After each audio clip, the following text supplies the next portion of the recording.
ಏನು ತೊಂದರೆ ಇಲ್ಲ. ದೇವ್ರಿದ್ದಾನೆ ದೇವರಿಲ್ಲ ಅಂತ ಒಂದು ಚರ್ಚಾ ಸ್ಪರ್ಧೆ ಇಟ್ಟಿದ್ರೆ ಇಡೀ ದಿನ ದೇವರಿಲ್ಲ ಅಂತ ಒಂದು ಕಡೆ ವಾದ ಮಾಡಿದ್ರು, ದೇವ್ರು ಇದಾನಂತ ಒಂದು ಕಡೆ ವಾದ ಮಾಡಿದ್ರು. ಕೊನೆಗೆ ದೇವರಿಲ್ಲಂತ ವಾದ ಮಾಡಿದನಿಗೆ ಪ್ರಥಮ ಬಹುಮಾನ ಬಂದ್ಬಿಡ್ತು. ಸಮಾರಂಭ ದೇವರಿಲ್ಲಂತ ವಾದ ಮಾಡಿದನು ಪ್ರಥಮ ಬಹುಮಾನ ತಗೊಂಡು ವೇದಿಕೆಯಿಂದ ಕೆಳಗಡೆ ಇಳಿತಾ ಇದ್ದ. ನಮ್ಮ ಮಾಧ್ಯಮದವರೆಲ್ಲ ಮುತ್ಕೊಂಡ್ರು, ಏನು ಸಾರ್ ದೇವರಿಲ್ಲಂತ ವಾದ ಮಾಡಿದ್ರೆ ನಿಮಗೆ ಪ್ರಥಮ ಬಹುಮಾನ ಬಂದ್ಬಿಡ್ತಲ್ಲ. ಅದಕ್ಕೆ ಅವನು ಹೇಳ್ದ, ಅಯ್ಯೋ ಅದು ಹೆಂಗೆ ಬಂತು ದೇವ್ರಿಗೆ ಗೊತ್ತು. ಆಮೇಲೆ ಅಲ್ಲಿ ಮಂಗಳೂರಿನ ಜಾಸ್ತಿ ನಮ್ಮ ಮಂಗಳೂರಿನ ಬಗ್ಗೆ ಮಾತಾಡಿ ಮೇಡಮ್ ನೀವು ಯಾವ ವಿಷಯ ಕೊಟ್ಟರು ಮಾತಾಡ್ತೀನಿ ಬಿಡಿ ಎಂದೆ. ಅವಾಗ ನಾನು ಮೈಸೂರಿಂದ ಹೋದಾರಲ್ಲ, ಮೈಸೂರಿನ ಸ್ವಾಭಿಮಾನ ಬಿಟ್ಕೊಡೋಕ್ಕಾಗತ್ತಾ, ನಾನು ಶುರು ಮಾಡಿದೆ.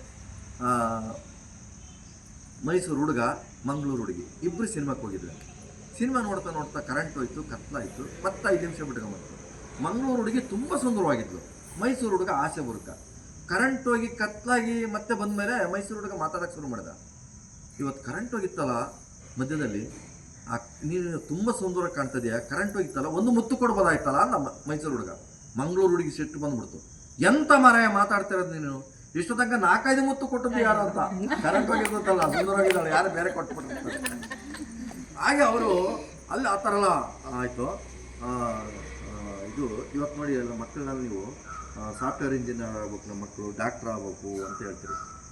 ಈ ಸಾಫ್ಟ್ವೇರ್ ಇಂಜಿನಿಯರ್ ಕಥೆಗಳೆಲ್ಲ ಯಾವ ಥರ ಇರ್ತವೆ ಅಂತ, ಗಂಡ ಹೆಂಡತಿಬ್ರು ಒಂದು ಇಂಜಿನಿಯರಿಂಗ್ ಕಾಲೇಜಿಗೆ ಕರ್ಕೊಂಡು ಹೋಗ್ಬಿಟ್ಟು ಅಲ್ಲಿ ಸೆಕ್ಯೂರಿಟಿ ಇದ್ನಲ್ಲ ಗೇಟಲ್ಲಿ, ಆ ಸೆಕ್ಯೂರಿಟಿ ಕೇಳಿದ್ರಂತೆ, ಏನಪ್ಪ ನನ್ನ ಮಗನ ಇಲ್ಲಿ ಇಂಜಿನಿಯರಿಂಗ್ ಕಾಲೇಜಿಗೆ ಅಡ್ಮಿಷನ್ ಮಾಡಿಸ್ಬೋದಾ, ಒಳ್ಳೆ ಕಾಲೇಜ್ ಏನಪ್ಪಿದು, ಸೇರಿಸ್ಬೋದಾ? ಸೇರಿಸಿ ಸರ್, ಒಳ್ಳೆ ಕಾಲೇಜು ಸರ್. ಅಲ್ಲಪ್ಪ ಈ ಕಾಲೇಜ್ನಲ್ಲಿ ನನ್ನ ಮಗ ಏನಾದರೂ ಇಂಜಿನಿಯರಿಂಗ್ ಮುಗಿಸಿದ್ರೆ ಕೆಲಸ ಏನಾದರೂ ಸಿಗುತ್ತಲ್ಲಪ್ಪ? ಗ್ಯಾರಂಟಿ ಕೆಲಸ ಸಿಗುತ್ತೆ ಸರ್, ನಾನು ಇದೇ ಕಾಲೇಜ್ನಲ್ಲಿ ಓದಿದ್ದಾನೆ ಸೆಕ್ಯೂರಿಟಿ ಅಂದರೆ ಆ ಮಟ್ಟಕ್ಕೆ ಕೇಳಿದ್ದಾರೆ. ಮತ್ತು ಸಾಫ್ಟ್ವೇರ್ ಇಂಜಿನಿಯರ್ ಇದ್ದಾರಲ್ಲ ಅವ್ರು ಸ್ವಲ್ಪ ಸೈಲೆಂಟಾಗಿರ್ತಾರೆ, ಯಾರ ಜೊತೆಗೆ ಮಾತಾಡಲ್ಲ. ಅವರು IT-BT ಕಂಪ್ನಿಯವರೆಲ್ಲ ಇದ್ದಾರಲ್ಲ, ಒಬ್ಬ ಸಾಫ್ಟ್ವೇರ್ ಇಂಜಿನಿಯರ್ಗೆ ಹುಷಾರಿರಲಿಲ್ಲಂತೆ, ಸ್ವಲ್ಪ ಸೈಲೆಂಟ್ ಆಗಿದ್ದಂತೆ.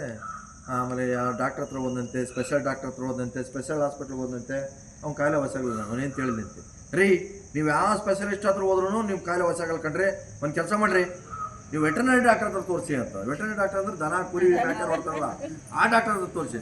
ಏನೇ ನಿನಗೆ ತೆರಗಲೇ ಕೆಟ್ಟದಾನೆ, ನೀನು ಯಾಕೆ ಆ ಥರ ಹೇಳ್ತಾ ಇದ್ದೀನಿ ನನಗೆ? ರೀ ನಾನು ನಿಮ್ಮ ಹೆಂಡ್ತಿಗೆ ಹೇಳ್ತದೀನಿ ಕಣ್ರಿ, ಬೆಳಗ್ಗೆ ಎದ್ದ ತಕ್ಷಣ ಕೋಳಿ ತರಕ್ಕೂ ಹಾಕಿಸ್ತೀರಿ, ಆಮೇಲೆ ಸ್ವಲ್ಪ ಹೊತ್ತಾದ್ಮೇಲೆ ನನ್ನ ಲ್ಯಾಪ್ಟಾಪಲ್ಲಿ ನನ್ನ ಪೆನ್ ಡ್ರೈವ್ ಒಂದು ಕಾ ಅಂತ ಇರ್ತೀರಿ, ಆಮೇಲೆ ತಿಂಡಿ ಗಿಟ್ರೆ ಕೋತಿ ಥರ ಕಚಪಚ ತಿಂತೀರಿ, ಆಮೇಲೆ ಆಫೀಸ್ಗೆ ಕುದುರೆ ಥರ ಓಡ್ತೀರಿ, ಆಫೀಸ್ನಲ್ಲಿ ಕತ್ತೆ ಥರ ಕೆಲಸ ಮಾಡ್ತೀರಿ, ಮತ್ತೆ ಡ್ಯೂಟಿ ಮುಗಿಸ್ಕೊಂಡು ಮನೆ ಬರುವಾಗ ನಾಯಿ ಥರ ಬೋ ಅಂತ ಬೊಗಳಿಕೆ ಬರ್ತೀರಿ, ರಾತ್ರಿ ಊಟಕ್ಕೆ ಇಟ್ಟರೆ ಎಮ್ಮೆ ಥರ ತಿಂತೀರಿ, ಮೊಸಳೆ ಥರ ನಿದ್ದೆ ಹೊಡಿತೀರಿ, ಹಂದಿ ಥರ ಗೊಡಿಕೆ ಹೊಡಿತೀರಲ್ರಿ. ಹಂಗಂದ ತಕ್ಷಣ ಇವನು ಗುರಸ ತುಂಬ ಊಟ ಅವ್ನ ಹೆಂತಿಗೆ ಆ ಥರ ಗೂಬೆ ಥರ ನೋಡ್ಬೇಡ್ರಿ ಅಂದ್ಲು. ಆಮೇಲೆ ನಿಮ್ಮ ಅಪ್ಪ ಅಮ್ಮಗೆ ಹೇಳಿ ಹೆಂಗೆ ರಿಪೇರಿ ಮಾಡಿಸ್ಬೇಕು ನನಗೆ ಗೊತ್ತು ಅಂತದ್ಲು. ನಿಮ್ಮ ನರಿ ಬುದ್ಧಿ ನನಗೆ ಗೊತ್ತಿಲ್ಲನ್ರಿ ಅಂದ್ಲು. ಅಂದರೆ ಒಬ್ಬ ಮನುಷ್ಯನಲ್ಲಿ ಎಲ್ಲ ಪ್ರಾಣಿಗಳು ಇದಾವಲ್ಲಕ್ಕೋಸ್ಕರ ಹೇಳ್ತದೆ. ಮತ್ತೆ ಒಂದು ಕೊನೆಯದಾಗಿ ಏನು ತೊಂದರೆ ತಾನೆ